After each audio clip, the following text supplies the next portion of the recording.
Here we go, here we go, here we go, here we go. This is it. This is Top Flight Time Machine. I am Andy Hotbody Dawson. Pow, pow, pow. I'm Sam Nifty Delaney. So what? Welcome along. It's the Friday morning episode. We were just before we started recording there, we were both, Sam, saying about how we are really, really good men. Weren't we? Yeah. Well, it's not the worst thing to sometimes say that about yourself, because a lot of us have self-deprecating humour a lot of the time, and you can beat yourself up about shit. We were talking about fatherhood, and you can. Obviously, it's impossible to be a perfect parent, and you always are getting things wrong and making mistakes. We all do. Mm-hmm. But, sometimes you've got to remind yourself of, like, the fact that there are some things you do that are right. We just give ourselves little pats on the back. Little pat on the back. It's nice. For being half decent at it. Yeah. Anyway. Well, we're not complete fucking cunts. I think that we can safely say that. We can be... I can be a bit of a cunt, but I'm not a complete fucking cunt. Oh, yeah, arseholes for sure, yeah. It's like that outtake from the first series of The Trip with Steve Coogan and Rob Brydon. Yeah. And it appeared online and on the DVD as an extra. It's Steve doing a song and dance routine in the Lake District. A song called Everyone's a Bit of a Cunt Sometimes. Yeah. Seek it out. It's on the YouTube, I believe. Yeah. Well, I didn't know that was what that was from. I've seen it, but I didn't know that it was an outtake from The Trip. Yeah. So, it's the Friday episode. I don't know. I ain't got anything to say. I've got nothing planned. I was trying to think of something. I've been doing some things this week. I've actually been out on more than one occasion. So obviously I'm fucking exhausted. I'm really intending to get a lot of naps in over the next few days. Well, you've been out as well as your visit to the stately home that you were doing last weekend. You've been out and done more stuff. I went to a gig on Tuesday night, and then last night I went into London's glamorous West End. Whoa! And I went to first a friend's book launch. Oh, get me! And Medium then whirl. I popped in there, and I never go out, as you know, not really. Certainly not to this kind of thing. But I went into this book launch, and there'll have been gasps from everyone there. Then I guess then when you turned up, they were delighted. Sam's here. But what was funny is that I'm not really out and about at those kind of functions much anymore. But I walked in, and it was quite a swishy place. It was in some offices, but quite swishy. And I went in, and they went. There was someone there taking coats. They said, "Can I take your coat?" And you know what I said in front of people? I said, "Better not, because I can't stay for long." Because I was going round the corner to meet two of my mates to go and see Frank Skinner at the Gielgud Theatre. The Gielgud Theatre. And did you enjoy the Frank Skinner show, which I've been to a couple of times? Loved it. It's brilliant, isn't it? I absolutely loved it. Isn't it brilliant? I very rarely go and see stand-up comedy. I'm not someone who is I don't love don't hate stand-up comedy, but I'm not really a fan. I'm not someone who books tickets and sees who's in town. But Frank Skinner is it was my two best mates. And in our Euro 96 heyday, obviously Frank Skinner he bestrode that era, my imperial phase. Like a colossus. He did. And we all had very fond memories of having a wildly popular VHS of his live show in that Euro 96 era. And I think there was a few people when we were students had it on video, and we'd wore the fucking tape out watching it, when we were younger. And then we went to see him live in London again in the 90s a bit later. And it was sort of the gags and the silly bits and songs that he did are still kind of part of our day-to-day fucking what would you call it, dialogue. And so it was sort of like a nostalgia thing for the three of us. We're very old mates, from school, and one of them booked tickets for three of us for Christmas, so it was really nice. My mate Ollie Jones, son of Pyramid Games Steve Jones, when we went to see him live in the 90s, my wife, then girlfriend, was with us too, and she said, be careful, because that remains to this day the most I've ever seen anyone laugh in my whole life, right? Crikey. was when we went with Ollie Jones to see Frank Skinner in the 90s. She went, and now it's 30 years later, and, you know, none of you are as healthy as you were back then. Although it could kill him. Yeah, he's not someone who's like in tip-top condition, I would say. No offence to him. But she was like, if he laughs that amount, you could be in trouble here. And so we got to the theatre, and the thing about these theatres in the West End of London is they're fucking built when everyone was like, they were built, I don't know, when people were fucking tiny, because they were like built fucking so long ago, like evolution. When people were like little goblins. Yeah, pre-evolutionary. Well, you know, we've all seen the pictures of Victorian scamps, right? Yeah. These fucking theatres are built for scamps. I mean, you yourself, Nifty, your nickname was from your... They're for nifty people. But I've grown substantially, both upwards and outwards since then. I've got a bad back, a bad knee. Most people there were obviously of our vintage, because it was a lot of guys who you could tell would have also treasured the Euro 96 era. And the fucking seats are tiny, and we were right in the middle of a really long row of people, right in the middle. So once you're sat down, forget it. You're not fucking going anywhere. He does, what is he, 67? He did an hour and a half, non-stop, I would say pretty much all killer, no filler set, with a bad throat. And I'm like, an hour and a half, how long when we do our fucking shows? Like an hour?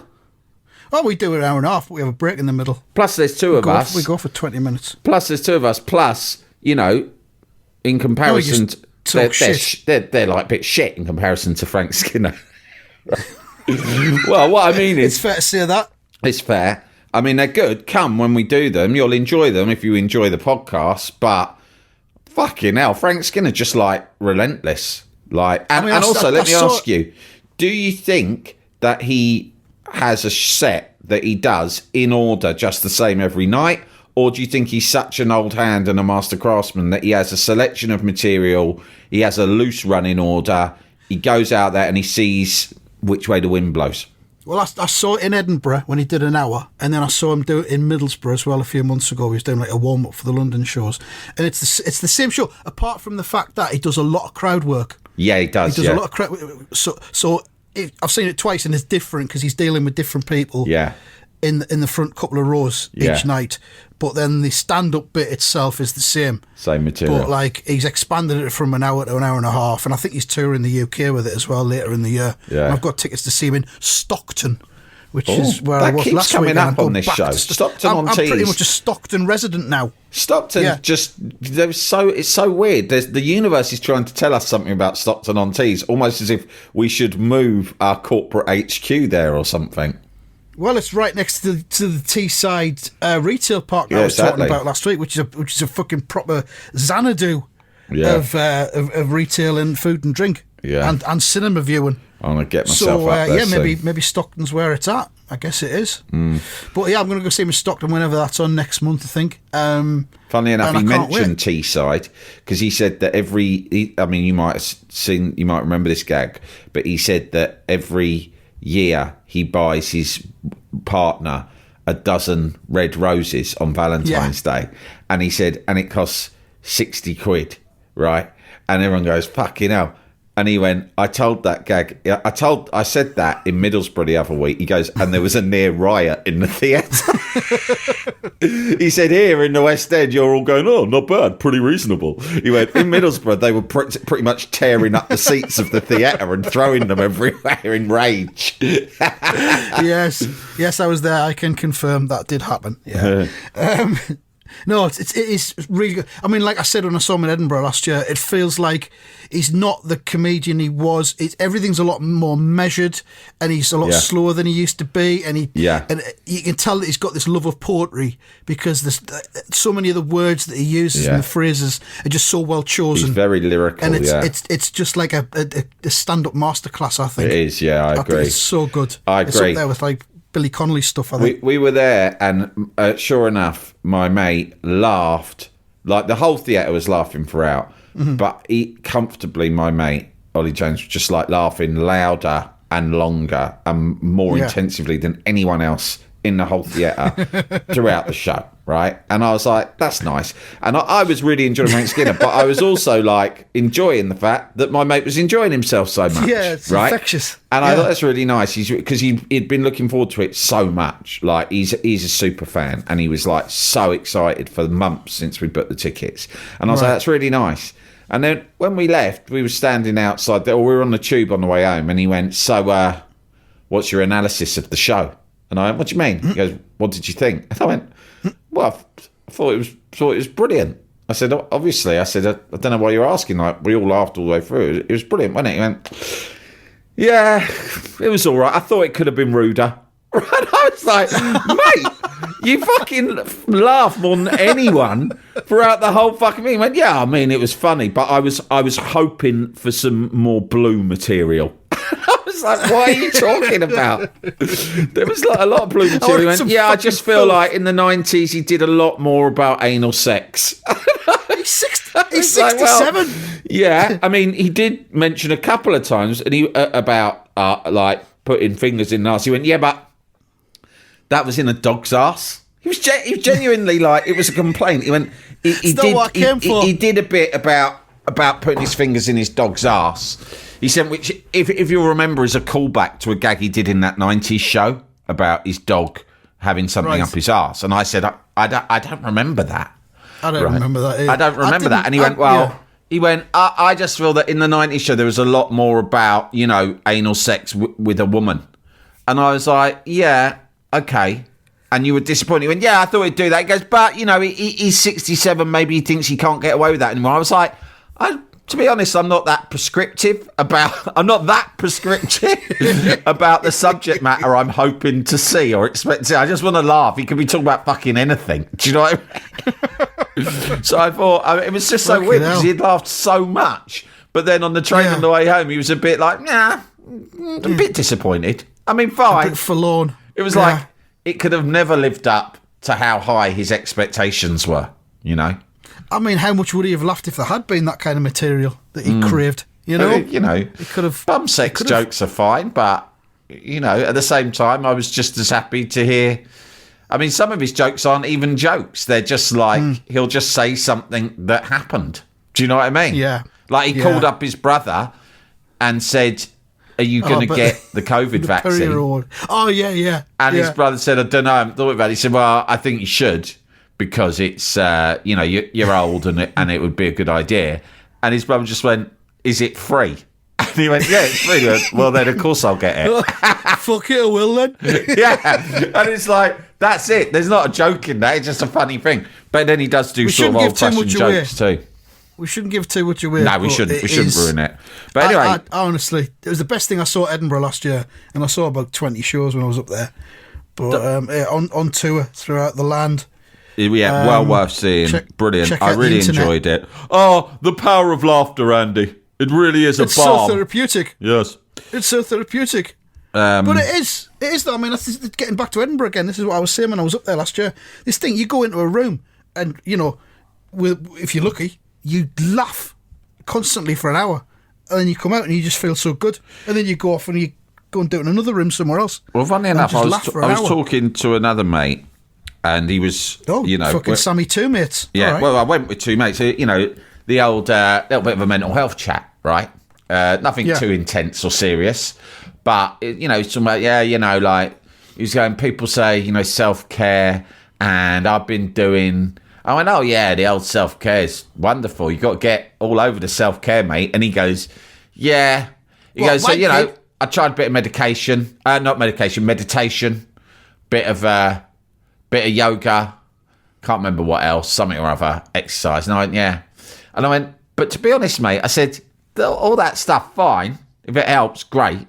I said, but what we just did is also self-care.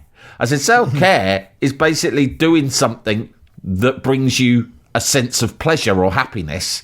Yeah. I said, that I said, so the fucking hippies, right, have fucking monopolised this self-care term, right? I said, but, I said, you go and see a fucking comedian do jokes about putting his finger up a dog's ass.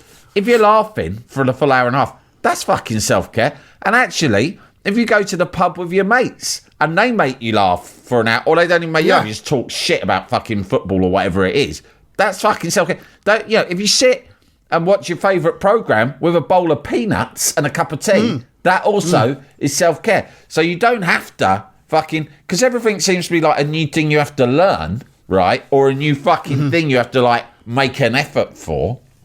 Sometimes, of course, Andy, not making any effort whatsoever is in itself the best form of self-care.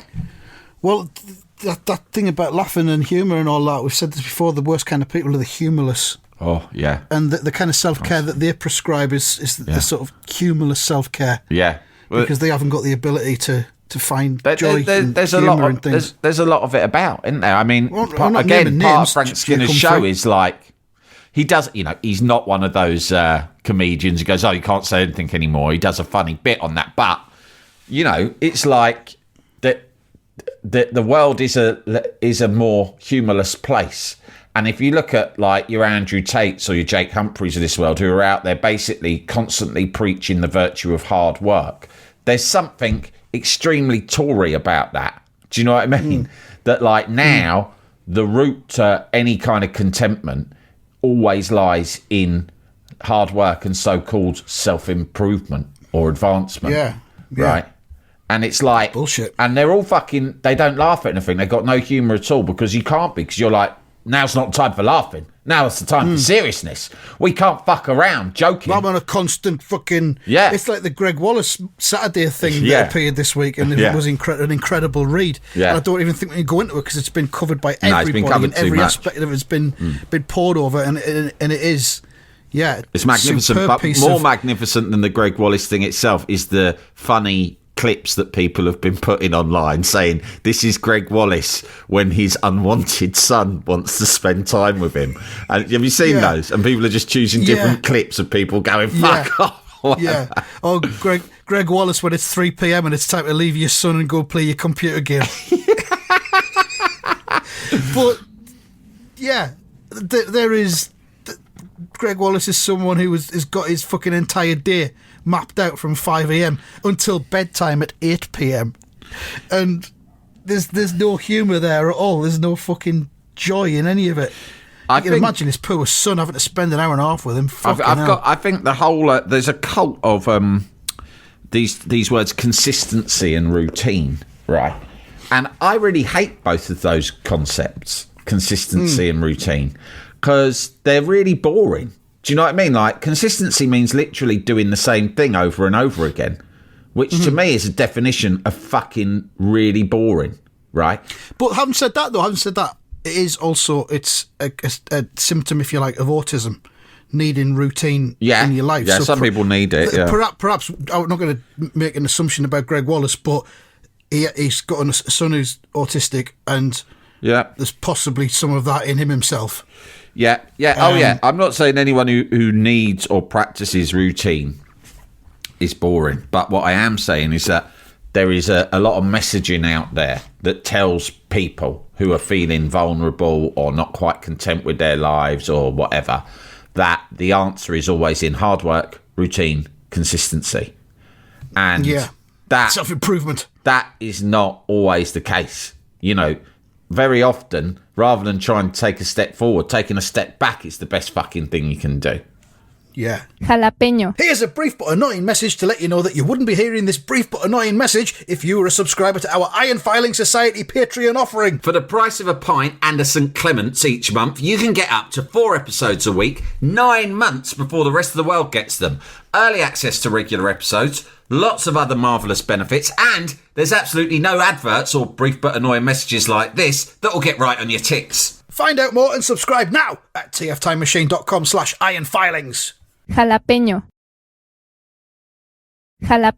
Speaking of theatres, I saw Greg Wallace.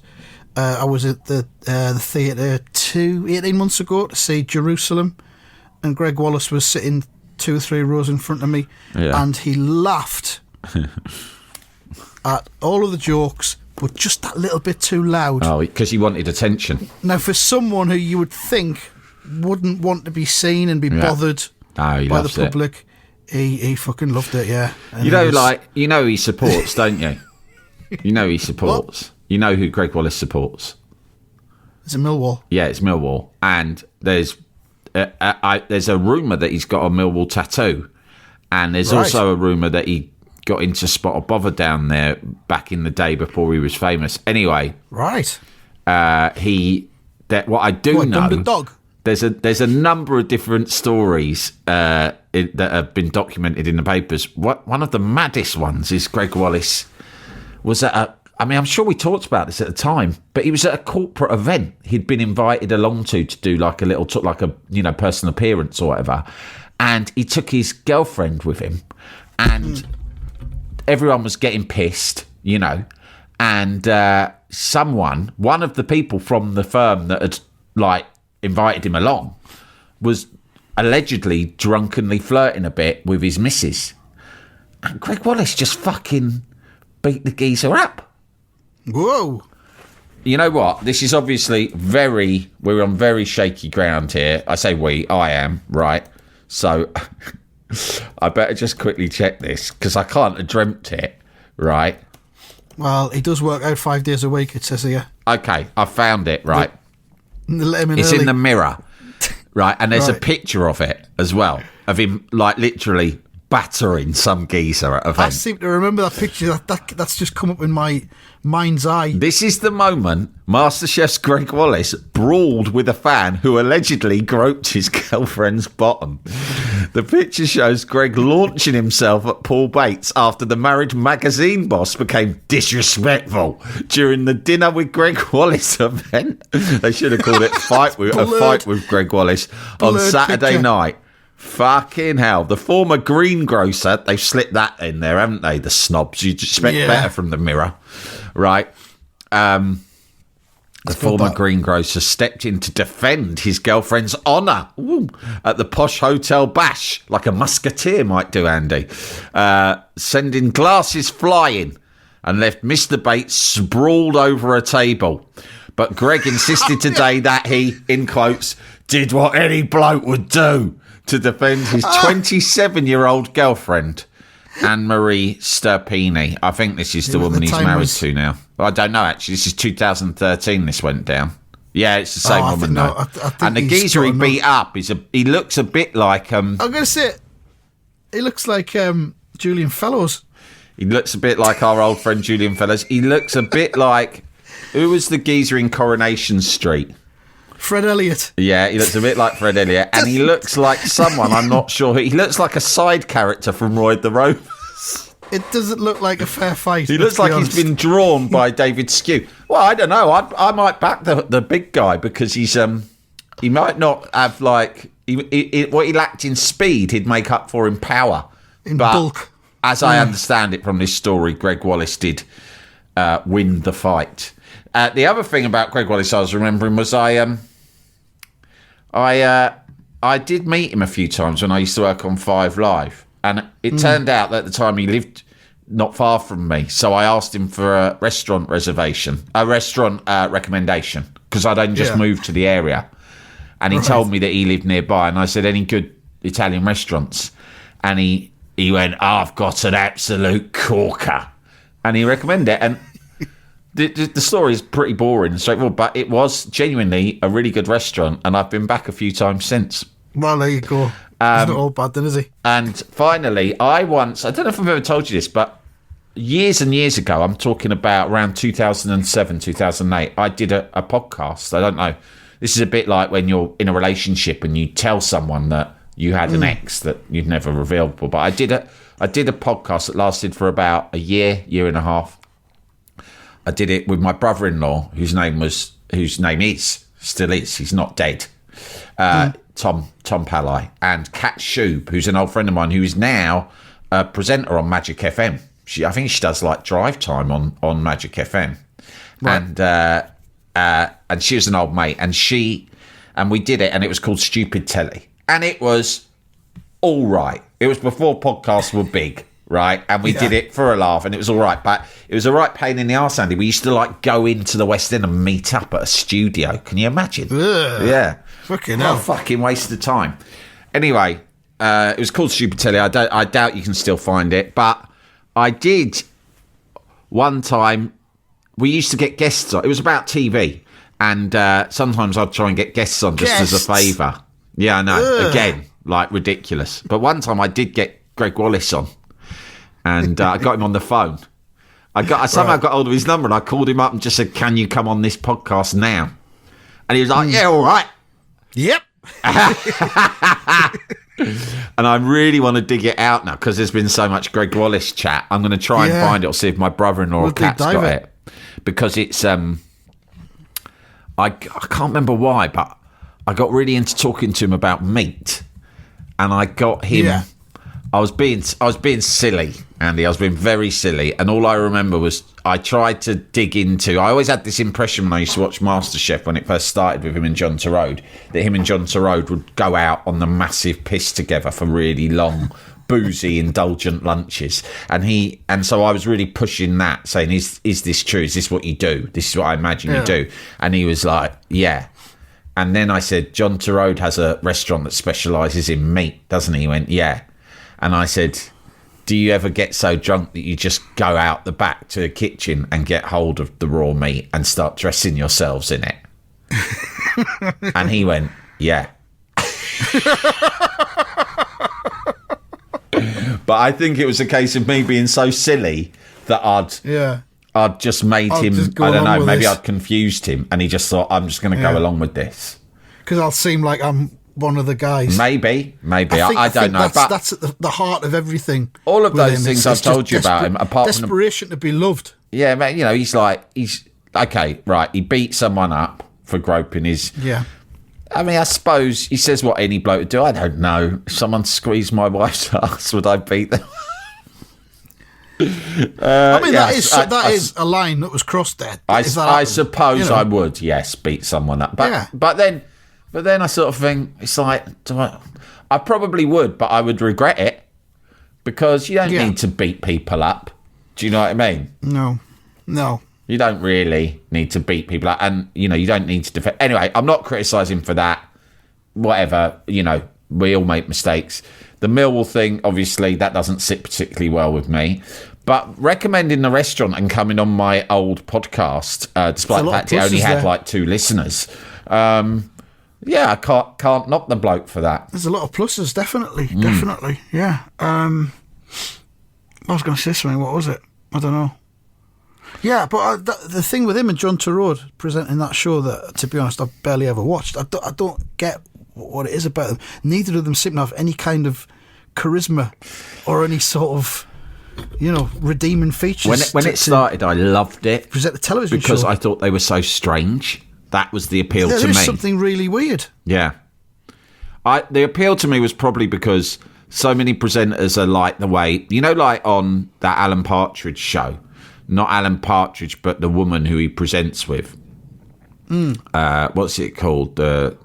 What's that? What do they call it? This time with Alan Partridge. Yeah. So she is a fantastic actress. I can't remember her name, but she is amazing because she absolutely nails the sort of bland, fucking tedious, bland, platitude-riddled nature of like the generic television presenter, right? Yeah. And that was really prevalent. And when these two came on, for me, and I don't think this was by design, I don't think anyone at the BBC was smart enough to work this out. I think they just cast 2 people for whatever reason. But for me, I was like, these 2 men are fucking weird, right? They don't talk anything like TV presenters. They don't look like TV presenters. They're a couple of fucking oddballs, and they're on a primetime BBC One weekday cookery show. And I found that fascinating because I found there was for me, I remember sitting watching my wife, and there was so much subtext that we would speculate about, you know, about their own friendship, about what they did outside of the show. So I think that was, for me, that was the secret of their success. Do they still do it? I don't know. I think it's still on. I see less of John Turode. Greg Wallace seems to be all over the gaff. Well, John Turode's over on ITV now doing one of those Saturday morning or Sunday morning fucking cookery. He's married to Lisa Faulkner. Things. He is. He picked her up when she was on Celebrity MasterChef, I think. Right. She won it, and he was like, "Right, yeah, cheeky bugger." The pair of them just use it as a fucking dating agency. Yeah, I think. Yeah, but So that's been entertaining. He's trended, I think, for 4 days in a row, and I don't think anyone's ever done that before off one piece of I know. One piece I of wonder how he output. feels. So- I wonder. I mean, he's probably feeling gutted. Yeah, but there you go. Yeah. That's what could happen.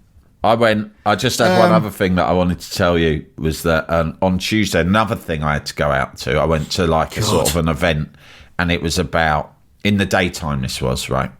And it was about money and mental health, right? And at this event, someone asked me to say a few words. So I'd made a little video for it, right? And I hadn't planned anything. And as I got up, I thought to myself, I haven't really planned anything here, and I only have to speak for about 5 minutes. And then I just thought of the Dawson theory of Sam sometimes now allows his Top Flight time machine MO to spill into more professional environments. And I just thought to myself with a grin as I walked towards the stage, haha, I hope that doesn't happen right now, but we'll see. Did it? Yeah, it pretty much happened. Because all I did was, because on this podcast we never plan anything, we never know what we're going to say till we start recording. I sort of have, it gives me an artificial confidence that I'm able to fill time with my mouth, right? Whether or not that is going to be to anyone else's liking is sort of almost a secondary consideration. I'll tell you, right? The way it works with this, yeah.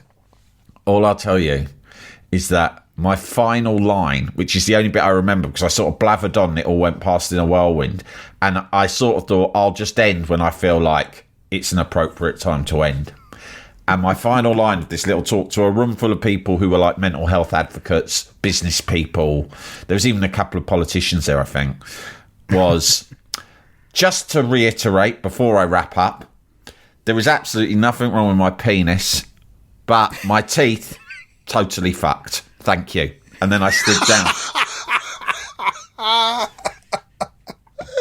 And a woman who I hadn't seen for years came up afterwards and just went, "Hi, Sam." I said, "I didn't know you were in the audience." She went, "Yeah, good to hear that your penis is doing well still. Shame about the teeth." And I sort of laughed and went, "Ha ha." And I sort of thought, what's she say? Oh, yeah. And then I got home and she emailed me later and she went, "It was really great to see you today. And I'll never forget the closing line to a room full of those corporate people being, there's nothing wrong with my penis, but as for my teeth, they're completely fucked." P.S. Are you okay?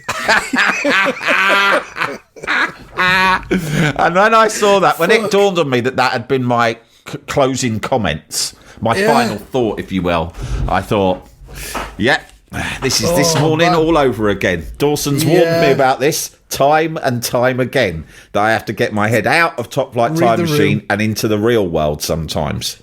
It could only have been better if you had then said, "And that's that." And that's that. All the best. God bless. TTF Vengeance. Flick on the great. V's and do a runner out the back door. Oh, that's brilliant. That's so good. I imagine clips of that will be appearing on social media. I'd hope so, yeah. As if anyone's going to be filming it. Superb. Best bit of my last couple of days, I found an unused advent calendar. Really? With chocolates in? It was one that I'd bought and then put away for one of the kids before Christmas and then forgot it was there. It's a Maltesers one. And I'm going through it now, day by day. What, you're having an advent calendar for February? For February, yeah. Perfect. Yeah, bonus advent calendar. I recommend it to everyone. What as a great mood idea. lifter. We should start marketing those. Like, what's the shittest month of the year? Probably February, isn't it? Could be. February advent. You need to have that buffer month of January where you don't have an advent calendar, and then you go back into it again in February. Treat yourself. They should sell them. February advent calendars. February advent calendars for each of the 28 days, 29 in the leap year, which it is this year. 28/29 of the shittest days of the year, livened up for you with the Top Flight Time Machine February Advent Calendar, containing low quality Chinese made chocolate discs. Definitely. But asterisk, this chocolate may contain 0 cocoa. So we'll do some predictions, if that's all right with you. Here we go. What we got? Liverpool versus Burnley. 3-0 Liverpool. It feels like a 3-0 all It's a day long, 3-0, doesn't it? let's be real. That can't feel. I'll put £100 on that. Fulham versus Bournemouth. I think this will be... fucking hell. It's a tough one, this. I'm going to go 2-1 to Fulham. You know what? I'm going to go the other way. I'm going to say 2-1 away win Bournemouth. All right. On to West Ham United versus Arsenal. Oh. This is a horrible one to predict for me because the truth is I expect us to lose. But I hate... It's got Declan Rice coming back as well, hasn't it? Well, we've beaten them twice this season. We beat them in the cup at our place. I think that was 3-0 or 3-1. And then we beat them at their place. We beat them at Arsenal 2-0 over Christmas. Well, but now I'm thinking we've annoyed them now. Do you know what I mean? Yeah. That's the way I'm saying. I'm thinking you can't win 3 against them. We've just annoyed them, and it feels like they're not going to be content just with beating us now. They will have to smash us. Right. But I will still say 2-0 West Ham. 2-2. 2-2. I think it will be 3-1 to Arsenal. Sunderland versus Plymouth. Let's have a think. What's going to happen to this one? Sunderland versus Plymouth. No, I think we'll win this one. I think we'll win it 2-0. I'm going to say 3-2. 3-2. Can I just change that to 2-1? Okay. I don't... you don't keep clean sheets, no? I don't think we'll keep a clean sheet, no. Finally, Nottingham Forest versus Newcastle United. Interesting one. I think I might go 1-0 Forest. Yeah, I'll go the same as well. And also results, but obviously we'll all cancel each other out there. Yeah. Well, results, but I'll get 6 points if it does come past the fucking bastard. But, yeah. Right, then, that's the episode. That's the predictions. And enjoy your weekends, if you can. Yeah, and remember, practice self-care in whatever form that might take for you. Doesn't necessarily have to involve meditation. Could just involve a wank and a Snickers. Exactly. And that's that. That's that.